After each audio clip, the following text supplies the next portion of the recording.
السلام علیکم ورحمۃ اللہ وبرکاتہ۔ رب اشرح لی صدری ویسر لی امری واحلل عقدۃ من لسانی یفقہوا قولی۔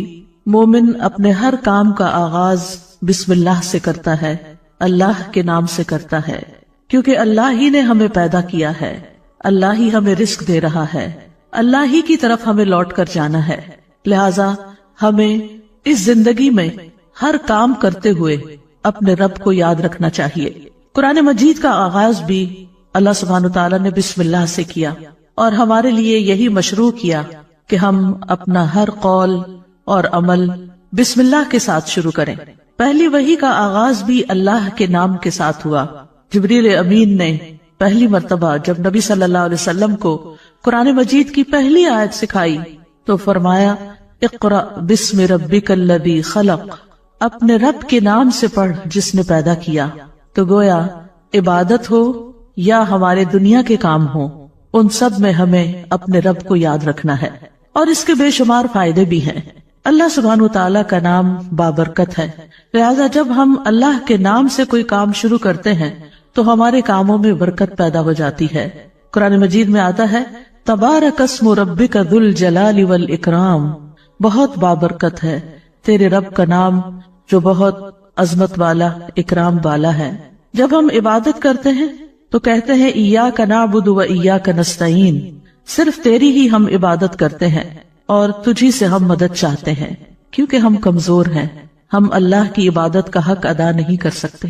اس لیے کوئی بھی کام جو عبادت کی نوعیت سے تعلق رکھتا والی خاص عبادات سے، ان کے آغاز میں بھی اللہ کا نام لینا چاہیے، کیونکہ اس سے اللہ کی مدد حاصل ہوتی ہے، اور پھر مزید نیک کاموں کی توفیق بھی ہوتی ہے۔ انسان برائی سے بچتا ہے، شیطان کے وار سے محفوظ رہتا ہے، کیونکہ اللہ تعالیٰ کی مدد، توفیق اور سپورٹ انسان کو حاصل ہو جاتی ہے، اور انسان کے اندر کوئی فخر اور غرور نہیں آتا۔ وہ یہی سمجھتا ہے کہ جو بھی نیک کام میں کر رہا ہوں وہ اللہ کی مدد سے، اللہ کی توفیق سے ہی کر رہا ہوں، اس میں میرا اپنا کوئی کمال نہیں۔ وما توفیقی الا باللہ، نہیں مجھے توفیق مگر اللہ کے نام کے ساتھ ہی۔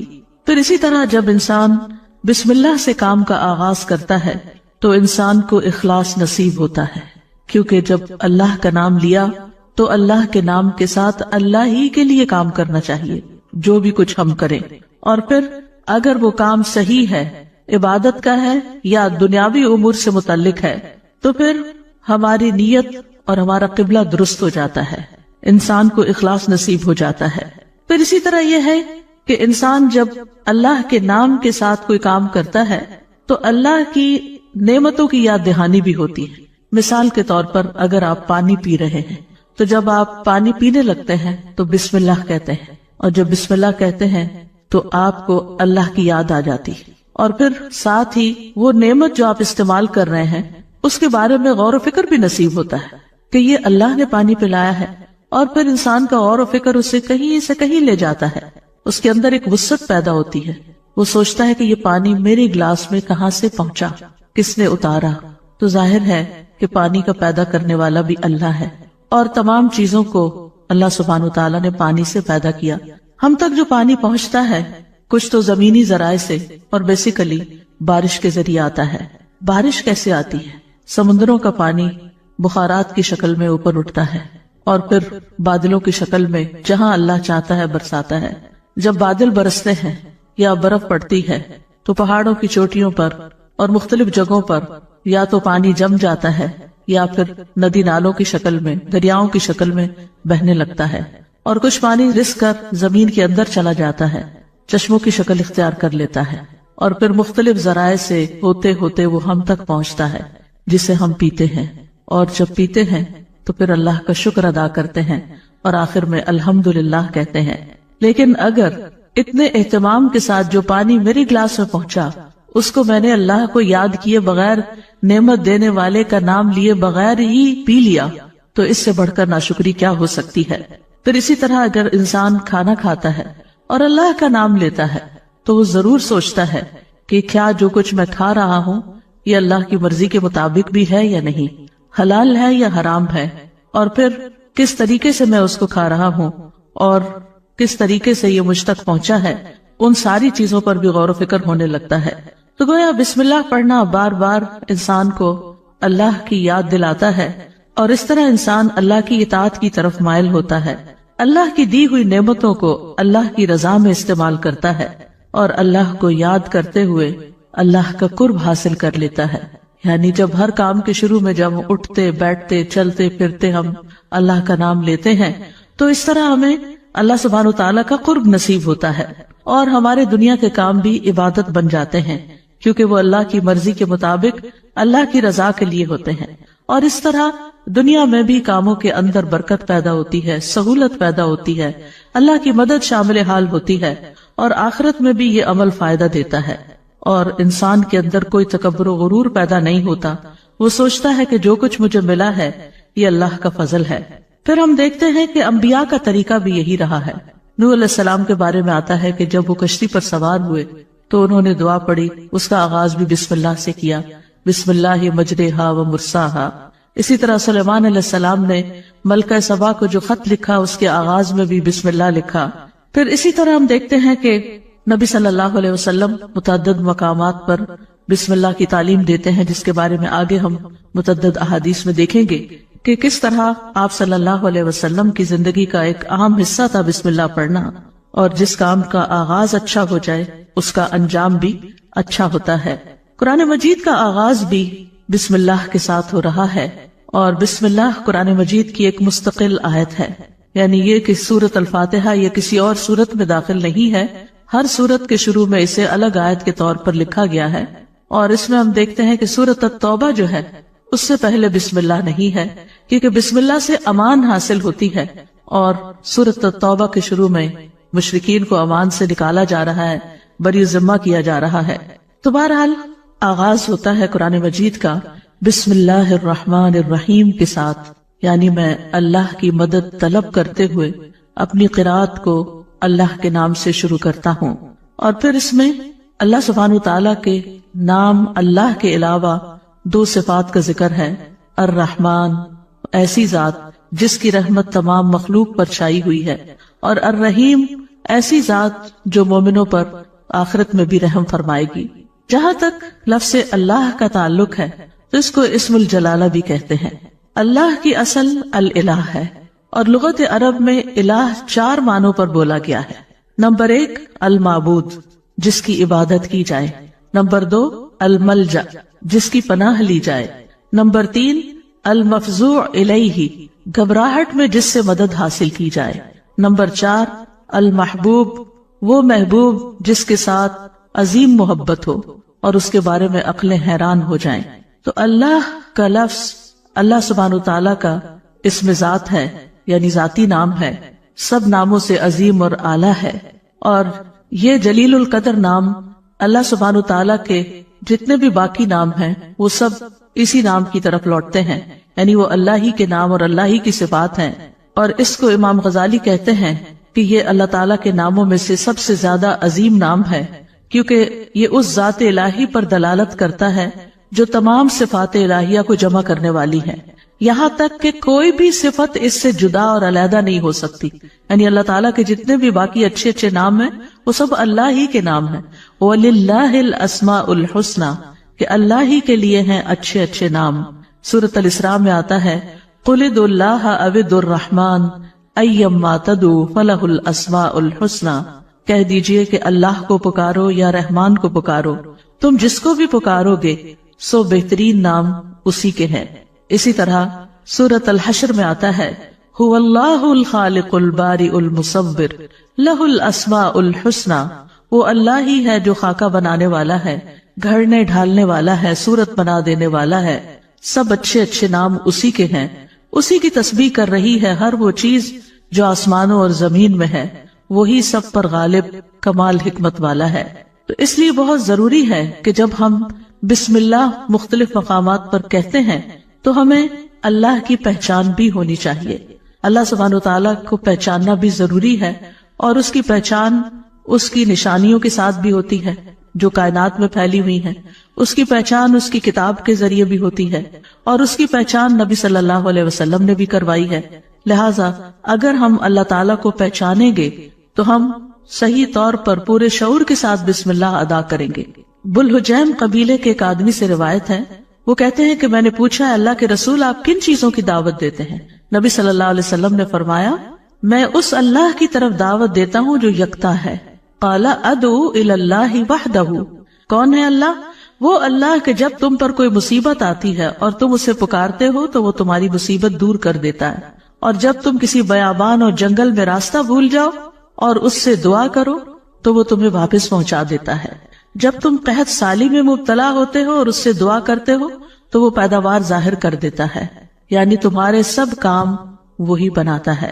لیکن یہاں خاص طور پر اس آیت کے اندر یعنی بسم اللہ الرحمن الرحیم کے اندر اللہ سبحانہ وتعالیٰ نے اپنا جو تعارف کرایا ہے، اپنی جو پہچان کرائی ہے، وہ اپنی صفت رحمت کے ساتھ کروائی ہے کہ کون ہے اللہ؟ وہ جو بے حد مہربان، بہت ہی زیادہ مہربان، الرحمن فعلان کے وزن پر مبالغے کا صیغہ ہے کہ جو بہت ہی زیادہ، یعنی انسان کی عقل اس کو کمپریہنڈ کر ہی نہیں سکتی کہ وہ کتنا مہربان ہے۔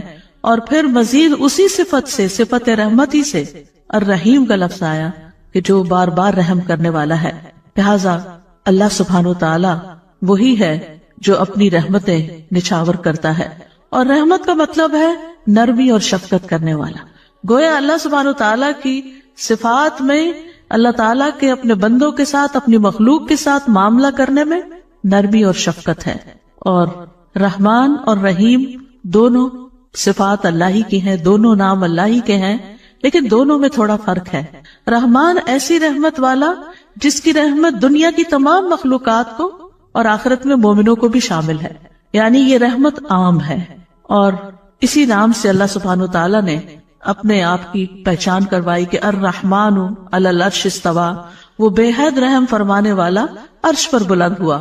اور رحیم سے مراد ایسی رحمت والا کہ جو قیامت کے دن صرف مومنوں کے لیے ہوگی، اور ہم جانتے ہیں کہ اللہ سبحانہ وتعالیٰ کی رحمت کے 100 حصے ہیں، جس میں سے صرف ایک حصہ دنیا میں اتارا ہے، باقی اللہ سبحانہ وتعالیٰ نے آخرت کے لیے، یعنی اس کی باقی رحمتیں 99 جو ہیں وہ آخرت کے لیے ہیں، جس کی بنا پر وہ بندوں کی بخشش فرمائے گا۔ یہاں دونوں ناموں کو اکٹھا کیوں کیا گیا ہے؟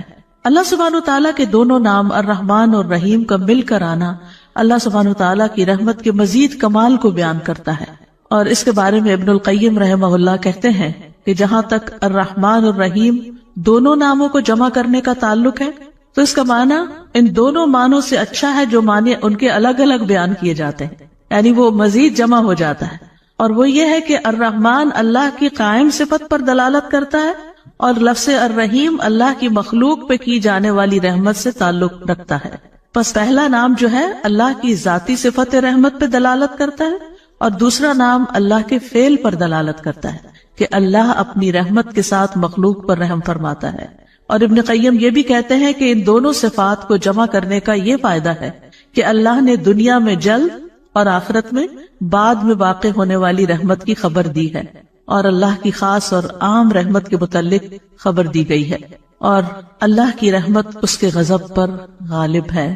ابو ہریرہ کہتے ہیں کہ رسول اللہ صلی اللہ علیہ وسلم نے فرمایا جب اللہ مخلوق کو پیدا کر چکا تو اس نے اپنی کتاب لوح محفوظ میں لکھا جو اس کے پاس عرش پر موجود ہے کہ میری رحمت میرے غضب پر غالب ہے، اور اس کی رحمت بہت وسیع ہے۔ قرآن مجید میں آتا ہے وَرَحْمَتِي وَسِعَتْ كُلَّ شَيْءٍ، میری رحمت نے ہر چیز کو گھیر رکھا ہے، کوئی اس کو مانتا ہے یا نہیں مانتا، اس کی عبادت کرتا ہے یا نہیں کرتا، جتنے بھی ہم دنیا میں لوگ چل پھر رہے ہیں، سخت نافرمانیاں کرتے ہیں، لیکن اس کے باوجود وہ ہمیں جینے کی مہلت دیتا ہے، رزق دیتا ہے، ہمارے کام سنوارتا ہے، ہمیں مشکلات سے بچاتا ہے۔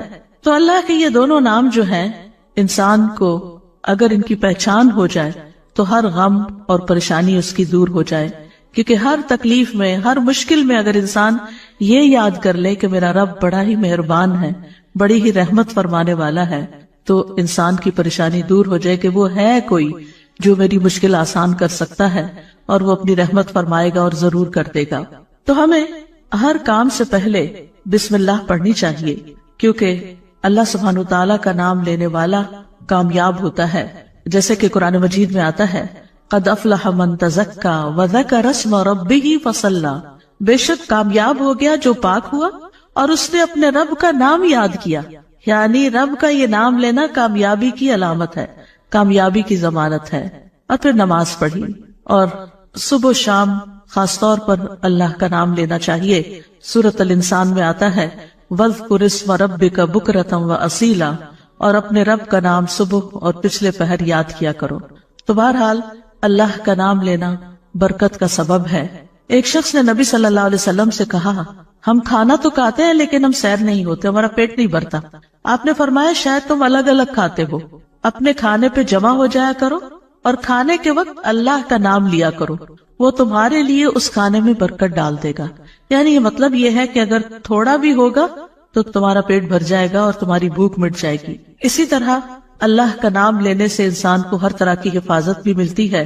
جابر بن عبداللہ سے مروی ہے کہ رسول اللہ صلی اللہ علیہ وسلم نے فرمایا، جب رات کا آغاز ہو یا جب شام ہو جائے تو اپنے بچوں کو روک لو، گھر سے باہر نہ نکلنے دو، کیونکہ اس وقت شیاطین پھیل جاتے ہیں۔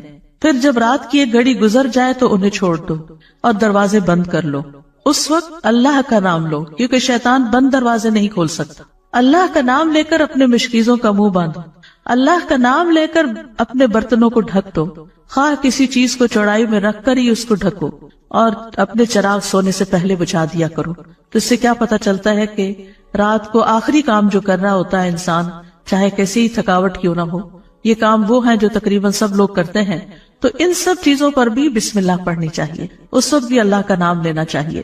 پھر اسی طرح اللہ کا نام لینے سے انسان اچانک پہنچنے والی مصیبت سے بھی محفوظ رہتا ہے۔ عثمان بن عفان کہتے ہیں، میں نے رسول اللہ صلی اللہ علیہ وسلم سے سنا، آپ فرماتے تھے، جس نے شام کو 3 بار یہ دعا پڑھ لی اسے صبح تک کوئی اچانک مصیبت نہیں آئے گی، کوئی اچانک مصیبت نہیں آئے گی۔ یعنی اس کا مطلب نہیں کہ دوسری آ جائے گی، یعنی ایک دم کسی قسم کی پریشانی اس کو لاحق نہیں ہوگی۔ اور وہ دعا ہے بسم اللہ الذی لا یضر مع اسمہ شیء فی الارض ولا فی السماء وہو السمیع العلیم۔ اللہ کے نام سے، وہ ذات کہ اس کے نام سے کوئی چیز زمین میں ہو یا آسمان میں نقصان نہیں دے سکتی، اور وہ خوب سنتا ہے اور خوب جانتا ہے۔ اور جس نے صبح کے وقت یہ دعا پڑھ لی اسے شام تک کوئی اچانک مصیبت نہیں آئے گی، اور جب شام کو کوئی پڑھ لے تو صبح تک اس کو پریشانی نہیں ہوگی۔ اسی طرح اگر انسان بسم اللہ نہیں پڑھتا تو یاد رکھیے کہ بسم اللہ نہ پڑھنے کا نقصان یہ ہے، ابن عباس کہتے ہیں کہ ابلیس نے اللہ تعالیٰ سے کہا کہ تو نے اپنی ساری مخلوق کا رزق واضح کر دیا ہے، میرا رزق کس میں ہے؟ تو اللہ تعالیٰ نے فرمایا ہر اس چیز میں جس پر میرا نام نہ لیا جائے۔ تو گویا جس چیز پر ہم اللہ کا نام نہیں لیتے وہ رزق پھر شیطان کے حصے میں چلا جاتا ہے، گویا ہم اپنے دشمن ہی کو فیڈ کرتے ہیں۔ قیامت کے دن بھی اللہ کے نام سے وزنی کوئی چیز نہ ہوگی۔ پھر اسی طرح یعنی اس دعا کے پڑھنے کے مواقع کون کون سے ہیں؟ نمبر 1، ہر کام شروع کرنے سے پہلے، تاکہ اس میں برکت اور مدد حاصل ہو، اس کے اندر قبولیت ہو، ہمیں اخلاص نصیب ہو۔ پھر خاص طور پر کھانا کھانے سے پہلے حضرت عائشہ کہتی ہیں کہ رسول اللہ صلی اللہ علیہ وسلم نے فرمایا، جب تم میں سے کوئی کھانا کھانے لگے تو چاہیے کہ اللہ تعالیٰ کا نام لے، پھر اگر شروع میں اللہ تعالیٰ کا نام لینا بھول جائے تو چاہیے کہ یوں کہے بسم اللہ اولہ و آخرہ، اللہ کے نام سے اس کھانے کے شروع میں اور آخر میں بھی۔ پھر اسی طرح لباس اتارتے وقت بسم اللہ پڑھنی چاہیے۔ انس رضی اللہ عنہ سے روایت ہے کہ نبی صلی اللہ علیہ وسلم نے فرمایا، جنوں کی آنکھوں اور بنی آدم کی شرمگاہوں کا پردہ یہ ہے کہ جب ان میں سے کوئی اپنے کپڑے اتارے تو بسم اللہ پڑھ لے، یعنی اتارنے سے پہلے پڑھ لے، تو جن اور شیاطین کی نظر نہیں لگتی۔ اسی طرح جب آپ بچوں کو کپڑے تبدیل کروا رہے ہوں تو اس وقت بھی بسم اللہ پڑھ لیں۔ اسی طرح بیت الخلاء جاتے وقت یعنی اندر پاؤں رکھنے سے پہلے بسم اللہ پڑھ کے دروازہ کھولیں۔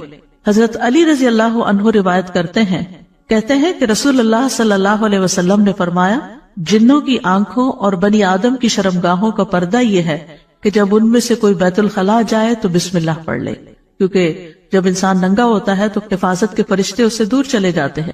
تو اس وقت حفاظت پر کس سے حاصل ہوگی؟ جب آپ واش روم میں جانے سے پہلے بسم اللہ پڑھ کے پھر داخل ہوں گے۔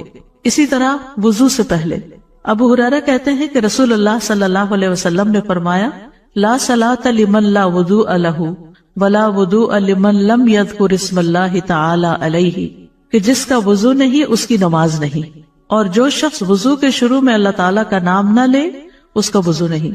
اب یہاں پر بعض لوگوں کو یہ پریشانی ہوتی ہے کہ ہم واش روم میں کھڑے ہوتے ہیں، وہی سنک ہے، وہی کوموڈ ہے، تو پھر ہم بسم اللہ کس طرح پڑھیں؟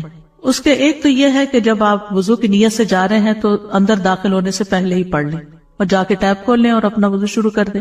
دوسرا یہ ہے کہ آپ دل میں پڑھ لیں، لیکن اگر کوئی بھول گیا ہے تو جس وقت یاد آئے، یعنی وضو کے دوران اس وقت بھی پڑھ سکتا ہے۔ پھر اسی طرح پڑھنا ہی بھول گیا تو اس کا کیا مطلب وضو ہوا ہی نہیں سرے سے، یا پھر یہ کہ اس کی اگر وضو نہیں ہوا تو کیا نماز ہی نہیں ہوئی؟ نہیں، اس کا مطلب یہ کہ اس کا وضو کامل نہیں ہوا۔ یا علماء نے اس کا مطلب یہ کیا ہے کہ اس کے وضو میں نقص رہ گیا، وضو ہو جائے گا، نماز ہو جائے گی، لیکن وہ جو برکت حاصل ہونی تھی یا زیادہ ثواب ملنا تھا اس سے انسان محروم ہو جاتا ہے۔ پھر اسی طرح یہ ہے کہ قرآن مجید کی قرأت سے پہلے بسم اللہ پڑھنی چاہیے۔ قتادہ سے روایت ہے، وہ کہتے ہیں کہ انس رضی اللہ عنہ سے سوال کیا گیا کہ نبی صلی اللہ علیہ وسلم کی قرأت کیسی تھی، تو انہوں نے بیان کیا کہ آپ صلی اللہ علیہ وسلم کھینچ کر پڑھتے تھے۔ پھر آپ نے بسم اللہ الرحمن الرحیم کو پڑھا، یعنی بسم اللہ الرحمن الرحیم، یعنی مد کے ساتھ پڑھتے تھے، الرحمن کو الرحیم کو بھی کھینچ کر تلاوت کرتے تھے۔ پھر اسی طرح کھانا کھانے سے پہلے بھی عمر بن ابی سلمہ رضی اللہ عنہ کہتے ہیں میں بچہ تھا اور رسول اللہ صلی اللہ علیہ وسلم کی پرورش میں تھا۔ عمر بن ابی سلمہ جو ہے یہ ابو سلمہ رضی اللہ عنہ کے بیٹے ہیں، ام سلمہ کے بھی بیٹے ہیں۔ ام سلمہ کی جب شادی ہوئی تو یہ نبی صلی اللہ علیہ وسلم کے گھر میں بچے آ گئے، یعنی آپ کے ربیب تھے اور آپ کی پرورش میں تھے۔ تو وہ کہتے ہیں کہ کھانا کھاتے وقت میرا ہاتھ برتن میں چاروں طرف گھوما کرتا جیسے بچے عام طور پر کرتے ہیں۔ تو رسول اللہ صلی اللہ علیہ وسلم نے مجھ سے فرمایا، اے لڑکے بسم اللہ پڑھ لیا کرو اور دائیں ہاتھ سے کھایا کرو، اور برتن میں وہاں سے کھایا کرو جو جگہ تم سے نزدیک ہو، یعنی اپنے سامنے سے کھاؤ۔ وہ کہتے ہیں کہ چنانچہ اس کے بعد میں ہمیشہ اسی ہدایت کے مطابق کھاتا رہا۔ تو یہ ٹیبل مینرز ہیں، کھانا کھانے کے آداب ہیں، اور اس میں نہ صرف یہ کہ بڑوں کو اس کا اہتمام کرنا چاہیے بلکہ بچوں کو بھی سکھانا چاہیے۔ پھر اسی طرح گھر میں داخل ہوتے وقت بسم اللہ پڑھ کر داخل ہوں۔ جابر رضی اللہ عنہ سے روایت ہے، وہ کہتے ہیں کہ میں نے رسول اللہ صلی اللہ علیہ وسلم کو فرماتے ہوئے سنا، جب آدمی اپنے گھر میں داخل ہوتا ہے تو وہ داخل ہوتے وقت اور کھانا کھاتے وقت اللہ کا نام لیتا ہے تو شیطان کہتا ہے کہ آج تمہارے لیے اس گھر میں نہ رات گزارنے کی جگہ ہے اور نہ ہی رات کا کھانا ہے۔ اور اگر وہ داخل ہوا لیکن اپنے داخل ہوتے ہوئے اللہ کا نام نہ لیا تو کہتا ہے تم نے رات گزارنے کی جگہ پا لی، اور اگر اپنے کھانا کھانے کے وقت اللہ کا نام بھی نہ لے انسان تو شیطان کہتا ہے تم نے رات گزارنے کی جگہ اور رات کا کھانا پا لیا، یعنی ہماری چیزوں میں پھر اس کی شراکت ہو جاتی ہے۔ اب دیکھیں کہ بہت سارے مسائل اور بہت ساری بیماریاں عام ہو چکی ہیں جن کی بعض اوقات تشخیص بھی نہیں ہو پاتی، اور پھر ہم بعض اوقات یہ سمجھتے ہیں کہ شاید جادو ہو گیا ہے یا پھر یہ کوئی نظر لگ گئی ہے، لیکن اگر ہم ان آداب کا خیال رکھیں تو انشاءاللہ شیطان جو ہمارا دشمن ہے اس کے شر سے محفوظ رہیں گے۔ نہ صرف یہ کہ خود اپنے لیے بلکہ اپنے گھر والوں کے لیے بھی ان کو تعلیم بھی دیں اور ان کو یاد دہانی بھی کرائیں، اور ان کی پروٹیکشن کا انشاءاللہ بہترین سر و سامان ہوگا۔ اسی طرح رات کو سونے سے پہلے بسم اللہ پڑھ کر بستر جھاڑنا چاہیے۔ رسول اللہ صلی اللہ علیہ وسلم نے فرمایا، صحیح مسلم کی روایت ہے، جب تم میں سے کوئی اپنے بستر پر جائے تو اسے چاہیے کہ وہ اپنے تہبند کا کونا پکڑے اور اس سے اپنا بستر جھاڑ لے اور بسم اللہ پڑھ لے، کیونکہ وہ نہیں جانتا کہ کون اس کے بعد اس کے بستر پر آیا۔ یہ بات بڑی اہم ہے کہ وہ نہیں جانتا۔ تو اس سے یعنی کہ صرف انسان نہیں بلکہ جن ملکوں کے اندر بچھو کیڑے مکوڑے عام گھومتے پھرتے ہیں اور خاص طور پر گرمیوں کے موسم میں نکل آتے ہیں، یہ لوگ کھلی چھت میں کھلی فضا میں سوتے ہیں، بازو کے چارپائیاں سارا دن وہیں بچھی رہتی ہیں، تو معلوم نہیں کہ بستر کے اندر یا بیڈ کے اندر کون سی ایسی چیز گھس گئی کہ جس کو جھاڑنے سے وہ نکل جائے گی۔ دوسرا یہ کہ بعض اوقات یہ جو ہمارے سارا دن بنے ہوئے بستر رہتے ہیں تو اس کے بارے میں علماء کہتے ہیں کہ بعض اوقات جنات بھی ان پہ آ کر لیٹ جاتے ہیں، تو کئی لوگوں کو بری بری خوابیں آتی ہیں، رات کو ان کی نیند ڈسٹرب رہتی ہے، لیکن اگر آپ یہ مسنون عمل کریں تو ایسی چیزوں میں کمی واقع ہو جاتی ہے۔ تو یہاں پر نبی صلی اللہ علیہ وسلم نے تہبند کا کونا فرمایا، آپ کوئی بھی کپڑا لے سکتے ہیں، کوئی ٹاول لے سکتے ہیں، اپنا دوپٹے کا ہی کونا پکڑ کے ایک اس سے جھاڑ دیں۔ اور یہ بھی کہا جاتا ہے کہ ہم جب ایک رات سوتے ہیں تو وہ ڈیڈ سیلز جو ہوتے ہیں وہ بستر پر ہی رہ جاتے ہیں، اور وہ بھی کئی بیماریوں کا باعث بنتے ہیں جب وہ بستر پر ہی لگے رہتے ہیں اور ان کو جھاڑا نہیں جاتا۔ تو بہرحال گرد و غبار ہو یا ڈیڈ سیلز ہو یا کیڑے مکوڑے ہو یا کچھ بھی نہ ہو، تب بھی نبی صلی اللہ علیہ وسلم نے جو طریقہ سکھایا ہے اس پر عمل کرنا چاہیے۔ اسی طرح جب آپ صلی اللہ علیہ وسلم اپنے بستر پر تشریف لے جاتے تو فرماتے اللہم بسمک احیا و اموت، یعنی اس وقت بھی بسم اللہ پڑھتے، اے اللہ تیرے نام کے ساتھ میں زندہ ہوتا ہوں اور تیرے نام کے ساتھ میں مرتا ہوں۔ اسی طرح سوار ہوتے وقت بھی بسم اللہ پڑھنا چاہیے۔ ابو لاس الخزائی رضی اللہ عنہ سے مروی ہے، کہتے ہیں کہ رسول اللہ صلی اللہ علیہ وسلم نے ہمیں حج کے لیے صدقہ کے اونٹوں میں سے ایک کمزور اونٹ پہ سوار کیا، تو ہم نے عرض کیا یا رسول اللہ ہمیں لگتا ہے یہ اپنی کمزوری کے سبب ہمارا بوجھ نہیں اٹھا سکے گا، تو آپ صلی اللہ علیہ وسلم نے فرمایا ہر اونٹ کی کوہان پر ایک شیطان ہوتا ہے، جب تم اس پر سوار ہونے لگو تو اللہ کا نام لے کر سوار ہو جیسا کہ تمہیں حکم دیا گیا، پھر اسے اپنے قابو میں کر لو، اللہ اسے سواری کے قابل کر دے گا۔ اور آج کے دور میں بہت سے لوگ اونٹوں پہ سوار ہوتے ہیں، گھوڑوں پہ سوار ہوتے ہیں، اور گاڑیاں تو خیر عام ہیں، تو اس کا یہ مطلب نہیں کہ صرف جب اونٹ پر ہی سوار ہو تو بسم اللہ پڑھیں، گاڑی پر سوار ہوتے ہوئے، دروازہ کھولتے ہوئے، سیٹ پہ بیٹھتے ہوئے، گاڑی سٹارٹ کرتے ہوئے اگر سوچے کہ بسم اللہ کہنے میں وقت کتنا لگتا ہے، 2 لفظ ہی تو کہنے ہوتے، لیکن اللہ کی مدد شامل حال ہو جاتی، انسان نقصان سے بچ جاتا ہے، وہ سفر محفوظ ہو جاتا ہے۔ اسی طرح تکلیف کے وقت بھی بسم اللہ کہنا چاہیے۔ جابر رضی اللہ عنہ کہتے ہیں جب غزوہ احد میں طلحہ رضی اللہ عنہ کی انگلی کٹ گئی تو انہوں نے کہا، یعنی سی جیسے ہم تکلیف یا درد کے وقت کرتے ہیں، تو رسول اللہ صلی اللہ علیہ وسلم نے فرمایا اگر تم بسم اللہ کہتے تو فرشتے تمہیں اٹھا لیتے، اس حال میں کہ لوگ تمہیں دیکھ رہے ہوتے۔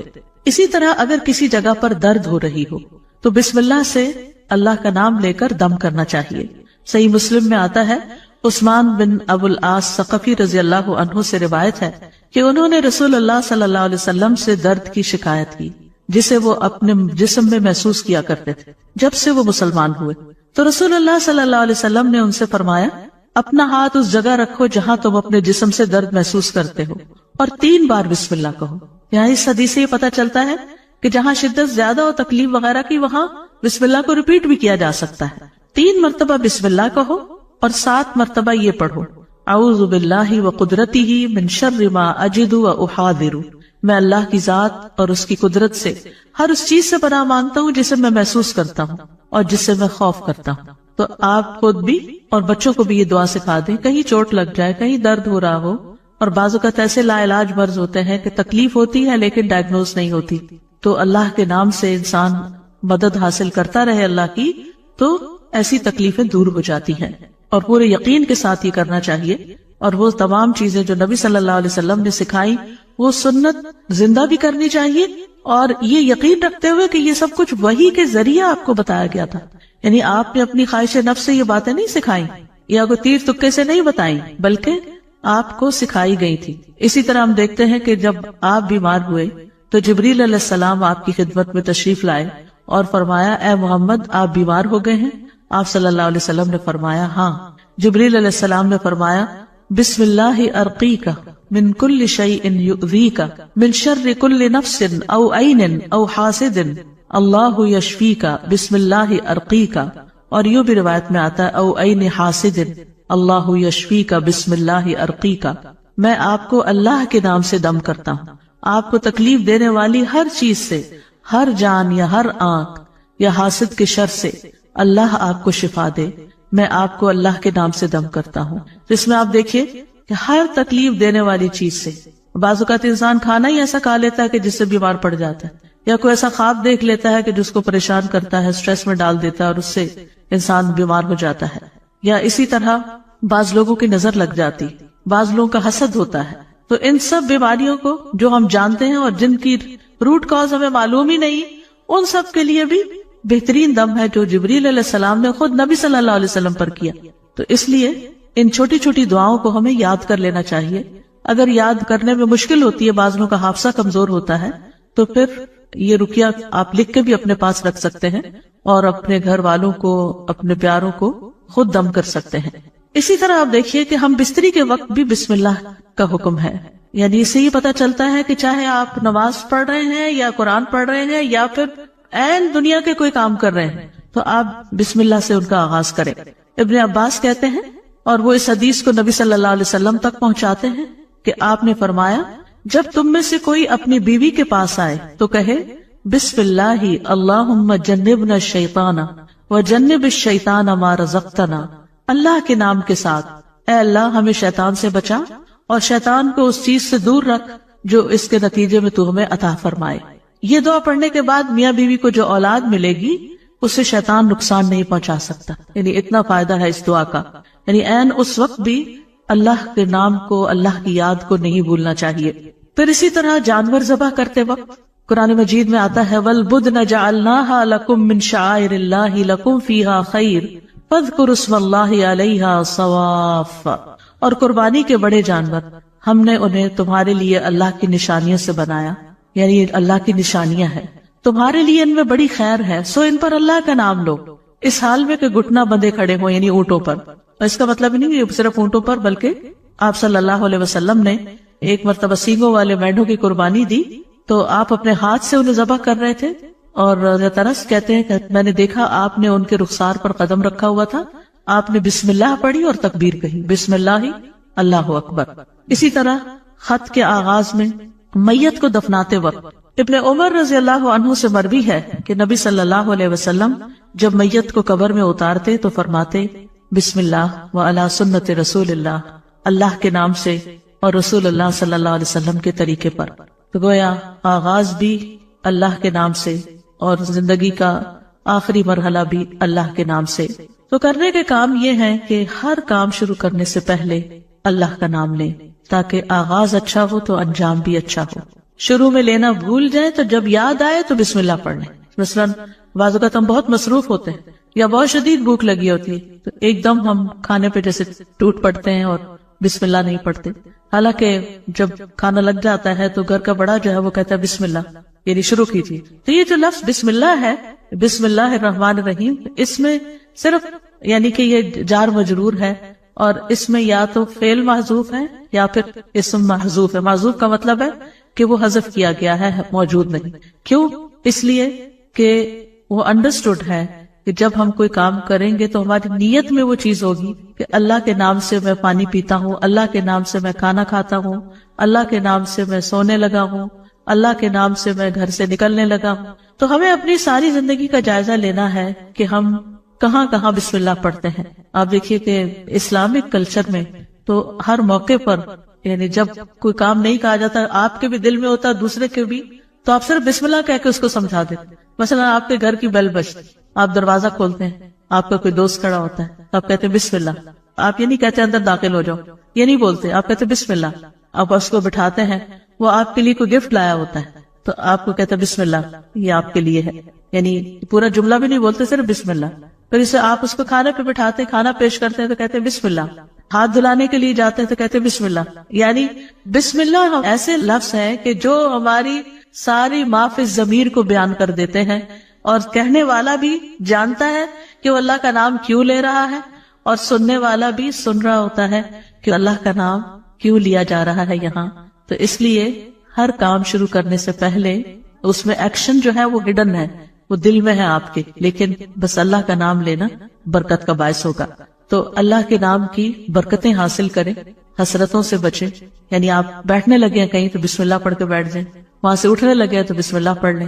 اپنی یہ عادت بنا لیں، اور بچوں کے سامنے ذرا اونچی آواز سے بسم اللہ کہیں تاکہ وہ سنیں اور بار بار سنتے رہیں. مجھے یاد ہے بچپن میں جب کوئی بچہ گر جاتا تھا تو ہماری پھوپھی ہمارے ساتھ رہتی تھی، تو اس وقت بھی بسم اللہ پڑھتی، پھر اٹھاتے ہوئے، پھر اس چوٹ کو سہلاتے ہوئے، یعنی ہر دوسرے کام میں بسم اللہ بسم اللہ. بچوں کو دودھ پلاتے ہوئے، بچوں کو اٹھاتے ہوئے، ان کو چینج کرتے ہوئے. تو یعنی بسم اللہ ہماری گٹی میں پڑ جانی چاہیے کہ ہم کوئی کام اللہ کی یاد کے بغیر نہ کریں. جس سے انسان کو محبت ہوتی ہے وہ اس کے دل میں رہتا ہے اور اس کو ہمیشہ وہ یاد کرتا رہتا ہے. تو جو لوگ اللہ سے محبت کرتے ہیں، اور اللہ کا لفظ کا تو معنی ہی کیا ہے، ایک معنی یعنی مألوہ، یعنی جس سے شدید محبت کی جاتی ہے، جیسے اردو میں لفظ والہانہ کہتے ہیں آپ، والہانہ جس سے محبت کی جاتی ہے.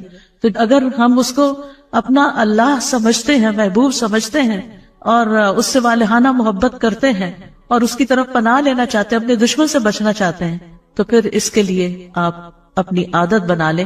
اور جتنے مقامات کا میں نے ذکر کیا ہے ان پر تو خاص طور پر بسم اللہ کہنا نہ بھولیں. انشاءاللہ آپ دیکھیں گے کہ اس کی برکت سے، کہتے ہیں نا بسم اللہ کی برکت، تو بسم اللہ کی برکت سے آپ کی زندگی کے بہت سے کام آسان ہوں گے، بہت سی پریشانیوں سے نجات ملے گی.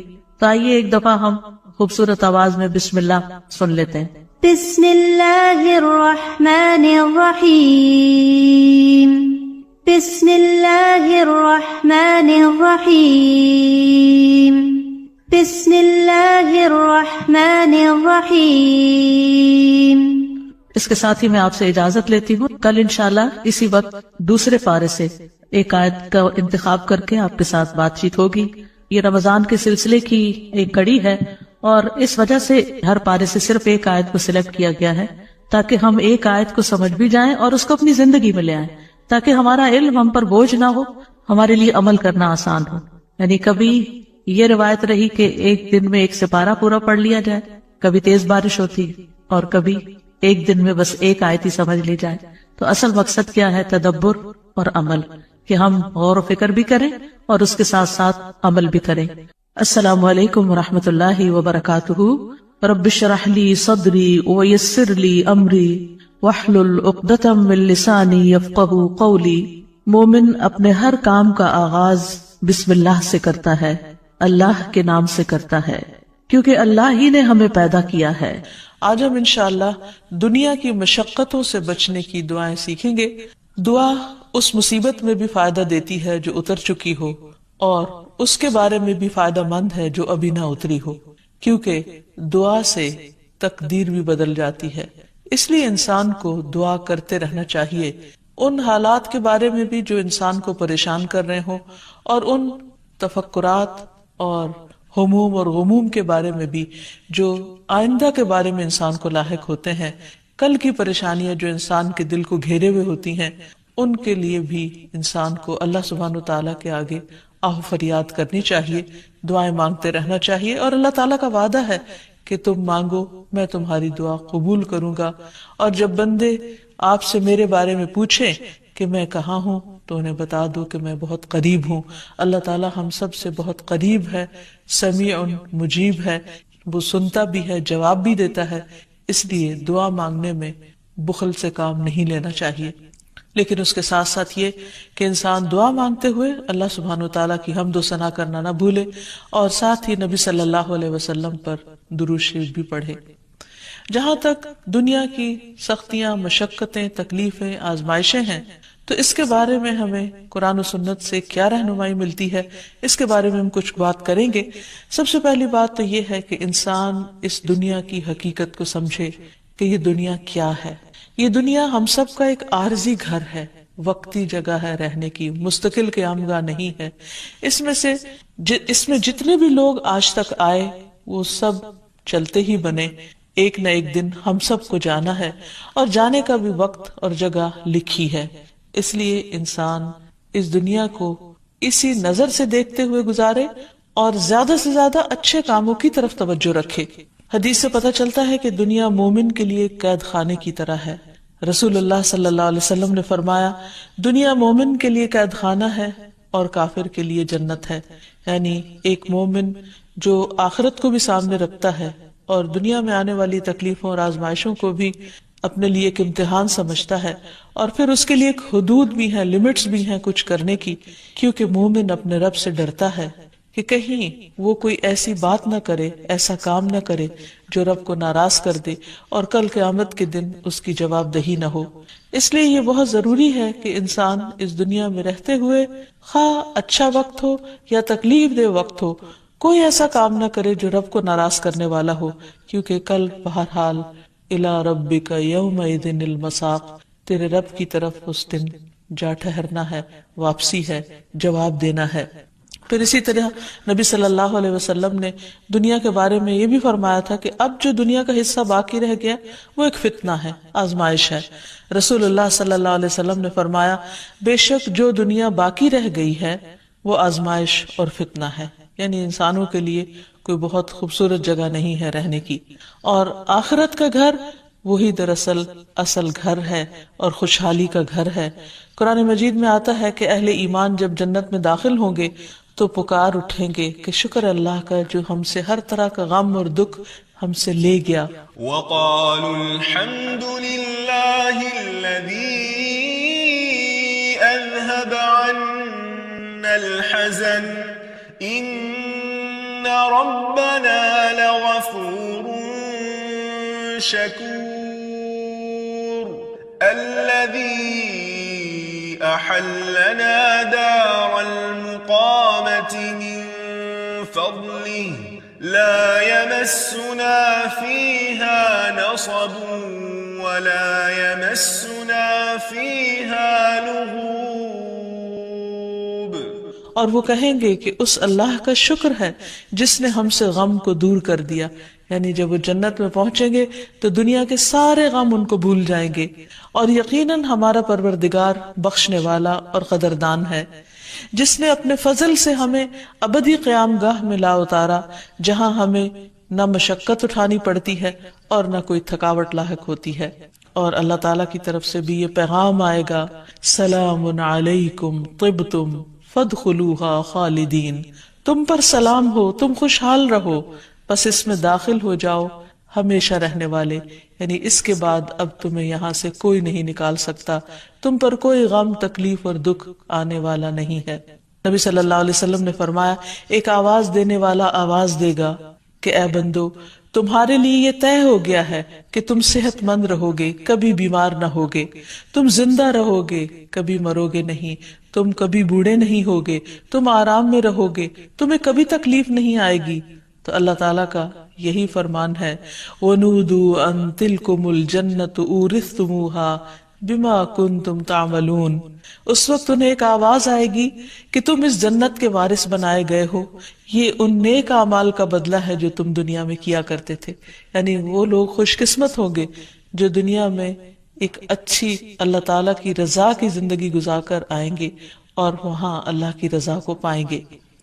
اور پھر دنیا میں وہ شخص جو سب سے زیادہ تکلیف میں ہوگا وہ جب جنت کا صرف ایک چکر لگائے گا، صرف ایک جھلک دیکھے گا تو اس کو دنیا کے سارے غم دور ہو جائیں گے اور سارے غم بھول جائیں گے. نبی صلی اللہ علیہ وسلم نے فرمایا اہل جنت میں سے ایک آدمی کو پیش کیا جائے گا جسے دنیا میں لوگوں میں سے سب سے زیادہ تکلیفیں آئی ہوں گی. پھر اسے جنت میں صرف ایک غوطہ دے کر پوچھا جائے گا کہ اے ابن آدم کیا تم نے کبھی کوئی تکلیف دیکھی تھی؟ کیا تجھ پر کبھی کوئی سختی بھی گزری؟ وہ عرض کرے گا اے میرے رب اللہ کی قسم کبھی نہیں، کبھی کوئی تکلیف میرے پاس سے نہ گزری اور نہ ہی میں نے کبھی کوئی شدت اور سختی دیکھی. تو یہ ہے دنیا کی شدتوں اور سختیوں اور آزمائشوں کا حال کہ جو جنت میں جاتے ہی انسان کو ساری کی ساری فراموش ہو جائیں گی، بھول جائیں گی. اب یہاں ہمیں یہ بھی دیکھنا چاہیے کہ دنیا میں جو انسان کو مشقتیں آتی ہیں، تکلیفیں آتی ہیں، ان کی وجہ کیا ہے، اس کا سبب کیا ہے. یعنی کیوں ایسا ہوتا ہے کہ انسان ایک غم سے نکلتا نہیں تو دوسرے میں جا پھنستا ہے، اور کوئی دن ایسا نہیں ہوتا کہ جس میں انسان کو کوئی نہ کوئی دکھ، تکلیف، بیماری یا اس کی اپنی ذات پر نہ ہو یا کہیں سے ایسی کوئی خبر نہ سننے کو ملے. تو اس کی وجہ کیا ہے؟ سب سے پہلی بات تو یہ ہے کہ انسان کو امتحان کے لیے پیدا کیا گیا، مشقتیں اٹھانے کے لیے پیدا کیا گیا.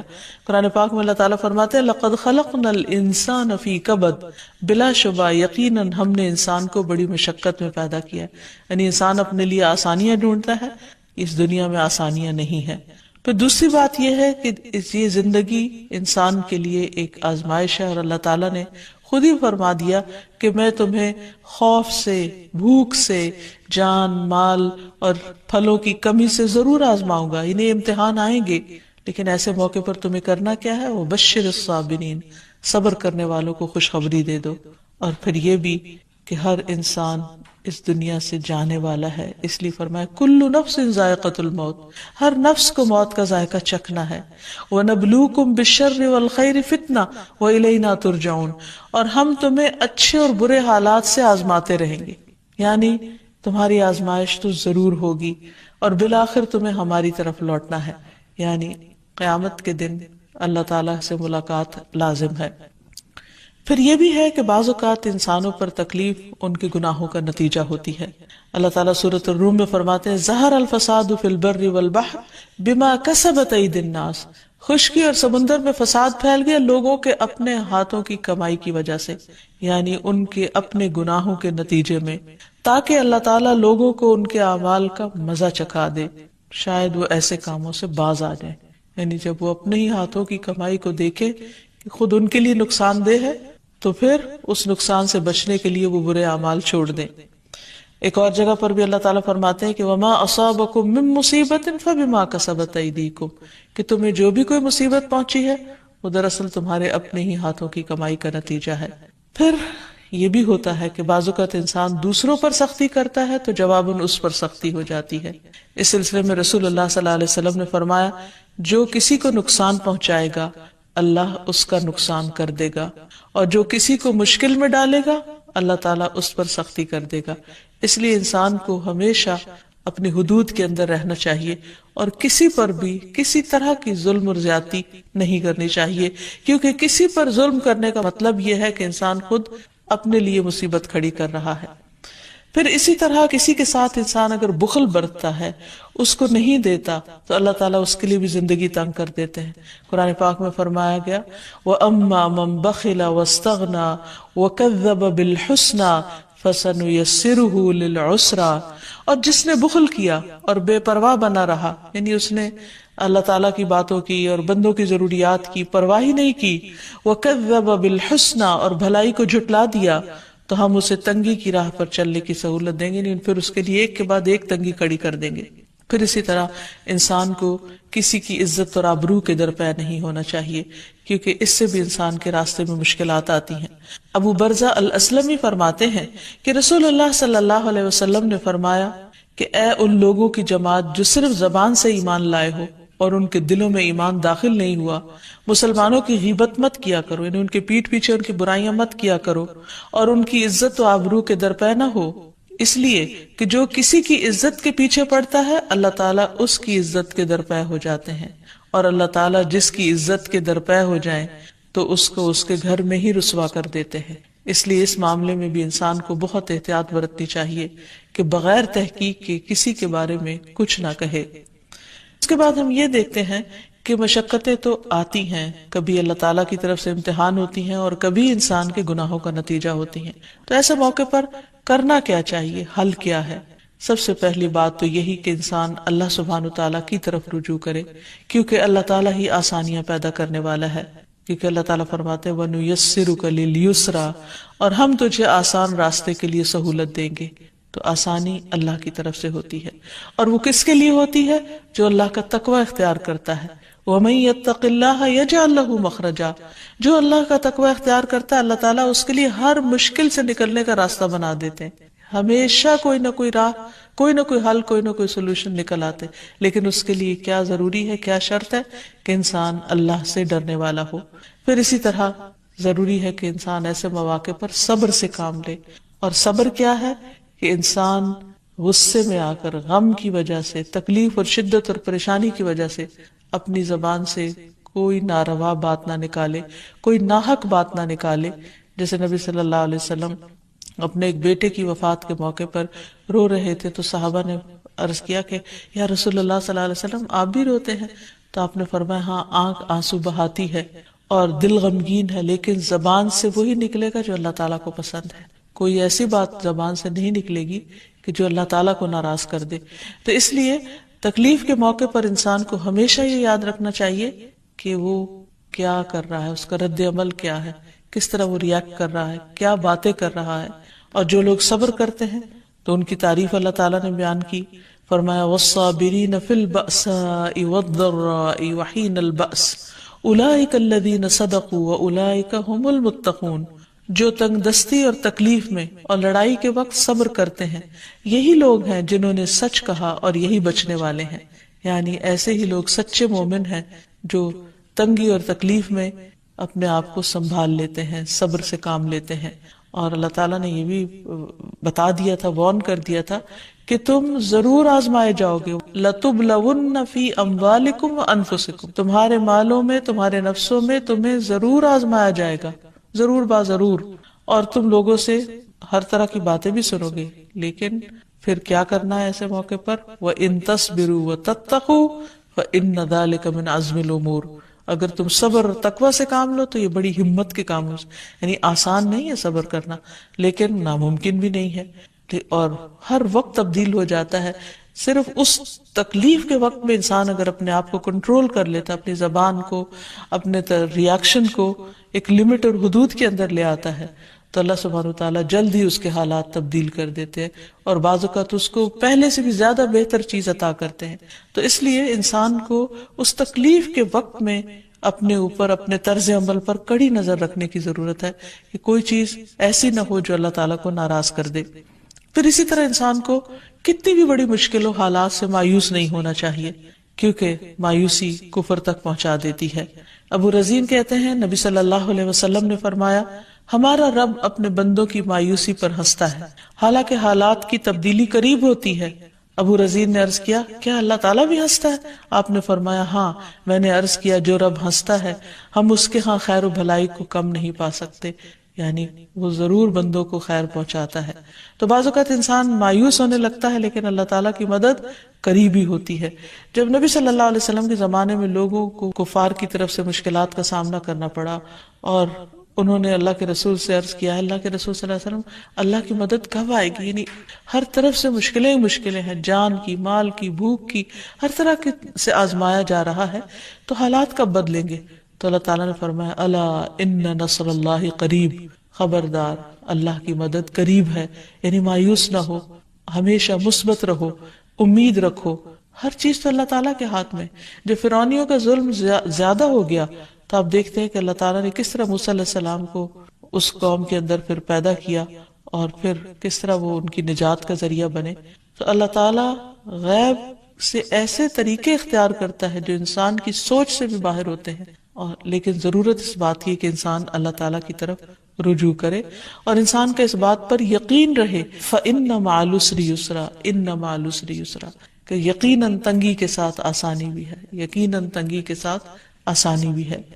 اور پھر حضرت انس سے بھی روایت ہے کہ رسول اللہ صلی اللہ علیہ وسلم نے فرمایا بے شک مدد صبر کے ساتھ ہے، یعنی اللہ کی مدد آئے گی بس صبر کرو، تھوڑا انتظار کرو، اور کشادگی تنگی کے ساتھ ہے، اور بے شک تنگی کے ساتھ آسانی ہے، اور بے شک تنگی کے ساتھ آسانی ہے. پھر اسی طرح یہ ہے کہ انسان توبہ اور استغفار کی کثرت کرے. حدیث میں آتا ہے انسان جب تک اللہ تعالیٰ سے استغفار کرتا ہے اللہ تعالیٰ اس وقت تک اس کو عذاب سے محفوظ رکھتا ہے. اور قرآن مجید میں بھی واضح طور پر فرمایا گیا کہ اللہ تعالیٰ اس وقت تک عذاب نہیں دے گا جب تک لوگ استغفار کرتے رہیں گے، یعنی اپنے گناہوں کی معافی مانگتے رہیں گے اور اللہ تعالیٰ سے توبہ کریں گے، رجوع کریں گے اور اپنی اصلاح کر لیں گے. پھر اسی طرح زیادہ زیادہ نیک اعمال کرنے چاہیے، اللہ کو راضی کرنا چاہیے تاکہ اللہ تعالیٰ کی رحمت نازل ہو. اللہ تعالیٰ کا وعدہ ہے وَأَمَّا مَنْ آمَنَ وَعَمِلَ صَالِحًا فَلَهُ جَزَاءً الْحُسْنَى وَسَنَقُولُ لَهُ مِنْ أَمْرِنَا يُسْرًا، اور البتہ جو ایمان لایا اور نیک عمل کیے اسے اچھا بدلہ ملے گا اور اسے ہم اپنے آسان سے کام کرنے کو کہیں گے، یعنی ان کے لیے کاموں میں آسانیاں پیدا کر دیں گے ان کی نیکیوں کی وجہ سے. اور اسی طرح ایک اور جگہ پر بھی آتا ہے کہ من عمل صالحا من ذکر او انثى وهو مؤمن فلنحيينه حياة طيبة ولنجزينهم اجرهم باحسن ما كانوا يعملون. جو شخص بھی نیک عمل کرے خواہ وہ مرد ہو یا عورت بشرطے کہ وہ مومن ہو تو ہم اسے پاکیزہ زندگی بسر کرائیں گے، یعنی دنیا میں بھی حیات طیبہ ہوگی، عمدہ زندگی بسر کرائیں گے، اور آخرت میں ان کے بہترین اعمال کے مطابق انہیں ان کا اجر عطا کریں گے. تو اللہ تعالیٰ کسی بندے پر ظلم نہیں کرتا، حتیٰ کہ ذرے برابر بھی کسی نے نیکی کی ہو تو اس کا بدلہ بھی ضرور دیتا ہے. پھر اسی طرح لوگوں پر خرچ کرنا چاہیے کیونکہ اللہ تعالیٰ کا وعدہ ہے فَأَمَّا مَنْ أَعْطَى وَاتَّقَى وَصَدَّقَ بِالْحُسْنَى فَسَنُيَسِّرُهُ لِلْيُسْرَى. پھر جس نے اللہ کی راہ میں مال دیا، پرہیزگاری اختیار کی، بھلی باتوں کی تصدیق کی تو ہم اسے آسان راستے کی سہولت دیں گے، اس کے لیے آسانیاں کر دیں گے. پھر اسی طرح اپنی اصلاح کرنا، دوسروں پر نرمی کرنا، دوسروں کی مشقتیں دور کرنا، اس کی تکلیف دور کرنا، دوسروں کے کام آنا، کیونکہ جو شخص کسی مسلمان سے دنیا کی تکلیفوں میں سے کسی تکلیف کو دور کرے گا اللہ تعالیٰ اس کی قیامت کی تکلیفوں میں سے کوئی تکلیف دور کر دے گا. اور جس نے تنگ دست پہ آسانی کی اللہ تعالیٰ اس پر دنیا اور آخرت میں آسانی فرمائے گا. تو اس لیے ہمیں دوسروں کے ساتھ آسانیوں کا معاملہ کرنا چاہیے. پھر اسی طرح خادموں کو آسانی دینی چاہیے. پھر انسان کو کثرت سے صدقہ و خیرات کرنا چاہیے کیونکہ صدقہ اللہ تعالیٰ کے غصے کو بجھا دیتا ہے. پھر اسی طرح ایک حدیث میں آتا ہے کہ صدقہ گناہوں کو اس طرح مٹاتا ہے جیسے پانی آگ کو مٹا دیتا ہے. پھر انسان کو اللہ تعالیٰ کے آگے گڑ گڑانا چاہیے اور خوب خوب دعائیں کرنی چاہیے کیونکہ کون ہے جو بے قرار کی پکار سنے جب وہ اسے پکارے اور اس کی تکلیف دور کرے، یعنی سوائے اللہ کے.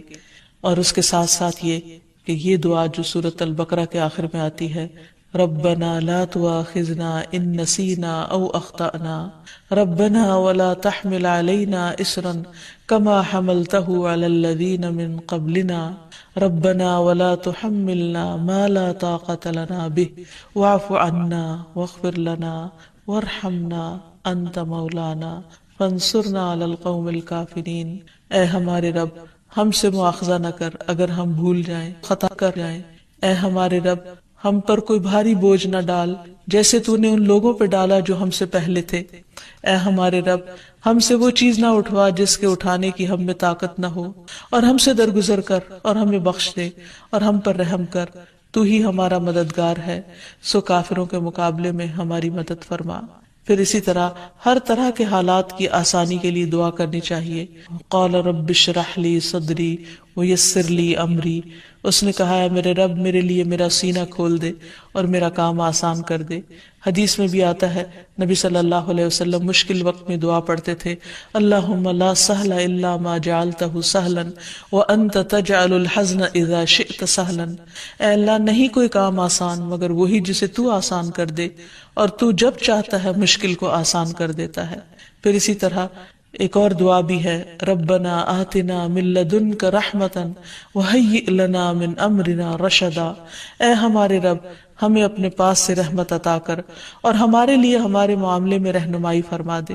پھر اسی طرح کثرت کے ساتھ درود شریف پڑھنا چاہیے، کیونکہ جو شخص کثرت سے درود شریف پڑھتا ہے تو اس کی ساری فکریں دور ہو جاتی ہیں اور گناہ معاف کر دیے جاتے ہیں۔ پھر اسی طرح یہ دعا بھی، اللہم انی اعوذ بک من جہد البلاء ودرک الشقاء وسوء القضاء وشماتۃ الاعداء، اے اللہ میں آپ کی پناہ چاہتا ہوں سخت مشقت، بد نصیبی کے پانے، بری تقدیر اور دشمنوں کے خوش ہونے سے۔ پھر اسی طرح اللہم رحمتک ارجو فلا تکلنی الی نفسی طرفۃ عین واصلح لی شأنی کلہ لا الہ الا انت، اے اللہ میں تیری رحمت کا امیدوار ہوں، تو مجھے آنکھ جھپکنے